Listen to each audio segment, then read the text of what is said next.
అందరికీ నమస్తే. నేను మీ లక్కీ మిరియాల. ఎంతో రుచిగా ఉండే మామిడికాయ క్యారెట్ పచ్చడి రెడీ చేసుకుందామా. చాలా సింపుల్గా, చాలా టేస్టీగా. ఇంకెందుకు ఆలస్యం, రెడీ చేసుకుందాం, వచ్చేయండి. క్యారెట్ మామిడికాయ తీసుకొని సన్న ముక్కలుగా కట్ చేసుకుందాం. క్యారెట్ మామిడికాయని చెక్కు తీసేసి ఇలా చిన్న చిన్న ముక్కలుగా కట్ చేసుకోవాలి. ఇలా మిక్సీ జార్ ఒకటి తీసుకొని ఈ ముక్కలన్నిటిని మిక్సీ జార్లో వేసుకుందాం. రోలు ఉంటే రోట్లో అయినా నూరుకోవచ్చు, కచ్చా పచ్చాగా నూరుకోవాలి. 5-6 వెల్లుల్లి కూడా వేసుకుందాం. రుచికి తగినంతగా కారం వేసుకుందాం.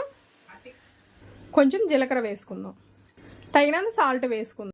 ఇవన్నీ మెత్తగా కాదు, కొంచెం బరగ్గా మిక్సీ వేసుకుందాం.